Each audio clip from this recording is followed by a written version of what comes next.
Y'all, I just got done making this little light and I don't know. I'm kind of feeling myself. Hey everybody, welcome to my channel. This is Aaliyah Turner and today we are going to be learning how to make a LED light. So yes, I went to Walmart and got everything. I spent $25 plus I got a little bit of extra stuff, so a little under $20 for what we doing today. So today I went and got this wreath here. Sorry, I'm gonna have to go back. Yes. And that wreath was probably like $2 and I think like 97 cents. And then you're gonna need some aluminum foil. I got these aluminum foil sandwich wraps because they was only $1.58. And then I got these twisty ties, and these were $1. Yeah, they were $1.89, which ain't bad if you ask me. And then I just went and gotten an extension cord just in case if it wasn't long enough. This is the LED lights that you're going to need. Make sure that you get the daytime lights. They have a lot of different lights like red, blue, green. And then I got 16 feet, but they had a 12 feet and then a 48 feet. I'm pretty sure you're not going to need the 48 feet. Like, not unless you just, I don't know, trying to light up the whole thing. I don't know. But I know that I don't need that. So, yes, make sure that you get this one right here. Sorry about the reflection, y'all. There we go. So you can see it. Alrighty. So, what we're going to do now is go ahead and get started.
Okay, so I'm completely done. I cut off all the extra excess. Sorry.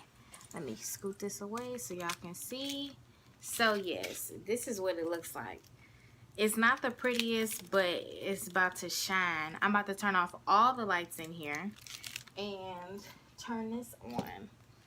So I'm cutting that light off. I'm gonna plug this in first. And yes. Ooh. Ah.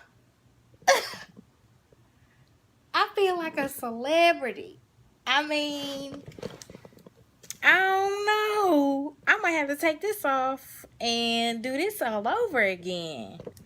Ooh, wee. Give me all that light. Okay. I see you. I don't know, y'all. I might have to do a makeup tutorial just to see how it's gonna do, cause baby, my lashes look extra on fleek. Oh, okay. Well, I mean, it may not look the prettiest, but it's giving off some light, honey. It's giving off, you can see my little mole and everything. Okay. So, yes, y'all, I taught y'all something. But please like and subscribe to this channel. And I'm definitely going to try to do more little fun stuff like this. And most of all, I gotta do at least an eyebrow tutorial or lashes or something with this light. I gotta use this light because I ain't got no lights on. I ain't even got a candle lit. Bye, y'all.